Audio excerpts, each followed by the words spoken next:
I'm first going to show you how to add WhatsApp to Wix to the mobile version of your website. To do so, head over to your Wix site editor and then click to switch into the mobile version of your site.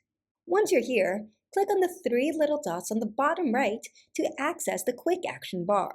Click on Set up Quick Actions on the left, click on More Actions at the bottom, and then select WhatsApp. Hover over the WhatsApp action and click on the Show More icon, which is the three little dots over here on the right. Click on Set Up and enter your phone number in the space provided with the country and area code.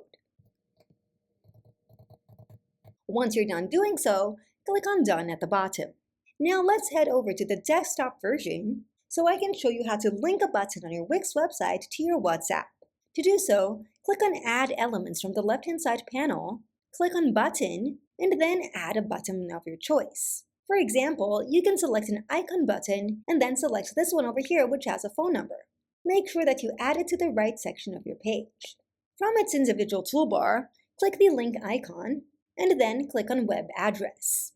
You can either create a link that opens a WhatsApp conversation with no automated message the visitor can send, or you can create an automated message that visitors can send as WhatsApp opens. To create a link without a message, you'll enter in the space provided https://api.whatsapp.com/send?phone equals the number. Instead of including this over here, you'll actually provide the number of your WhatsApp, including the area code and country code.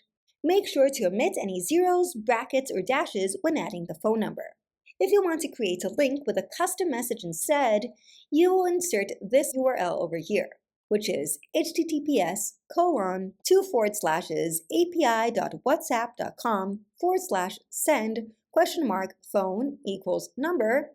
Again, you'll enter the phone number in this space over here, &text equals, and then you will enter the text you want to include in the custom message. To include spaces in said message, make sure to add this percentage and 20 sign between each word. Let's copy this first option, paste it in the space provided, substitute this number over here to the actual number, and then click on Done at the bottom. Once you're done adding WhatsApp to your Wix website, make sure to click on Publish on the top right-hand side to make your changes active. If you want even more Wix tips and tricks, make sure to check out the video on the screen right now.